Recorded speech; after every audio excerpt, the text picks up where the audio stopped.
death filling my nostrils. Can I ask what? You cannot.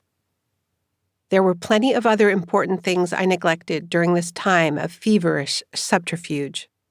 That summer, I allowed my 9-year-old to spend so many hours watching a gory nature series called Animal Fight Club that he began to ram me at my desk like a great white shark.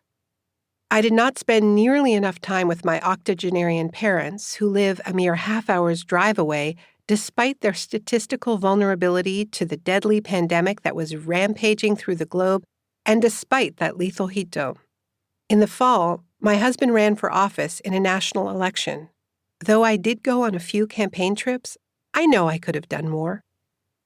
I engaged in all of this neglect so that I could, what?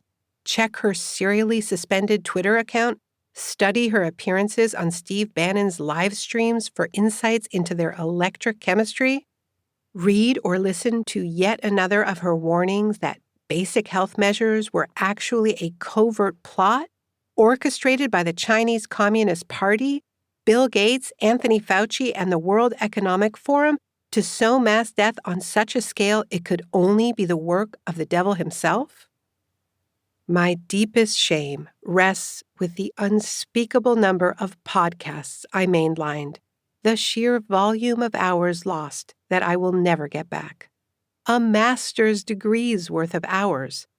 I told myself it was research, that if I was going to understand her and her fellow travelers who are now in open warfare against objective reality, I had to immerse myself in the archive of several extremely prolific and editing-averse weekly and twice-weekly shows with names like QAnon Anonymous and Conspirituality that unpack and deconstruct the commingling worlds of conspiracy theories, wellness hucksters, and their various intersections with COVID-19 denial, anti-vaccine hysteria, and rising fascism.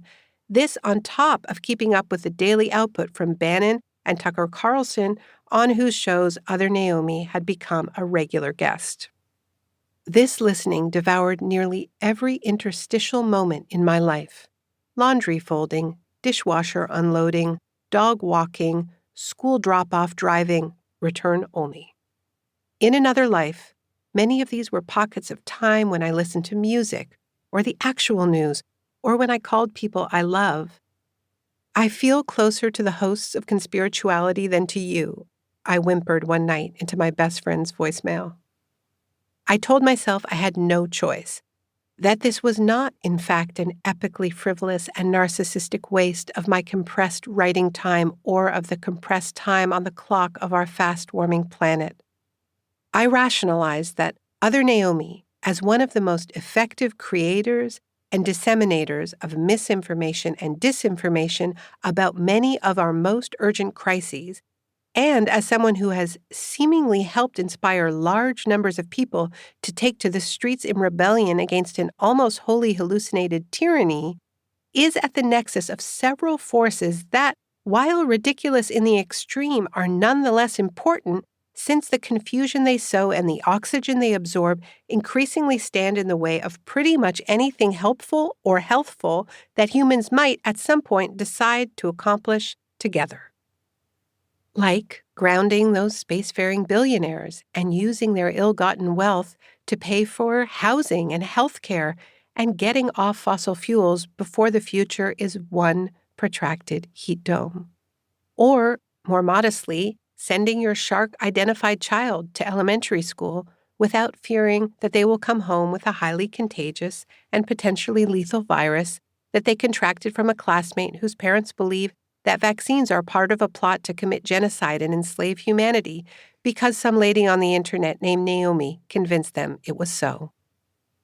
Doppelganger comes from German, combining doppel, double, with ganger, goer. Sometimes it's translated as double walker, and I can tell you that having a double walking around is a profoundly unsettling experience. Uncanny, a feeling Sigmund Freud described as that species of the frightening that goes back to what was once well known and had long been familiar, but is suddenly alien. The uncanniness provoked by doppelgangers is particularly acute because the thing that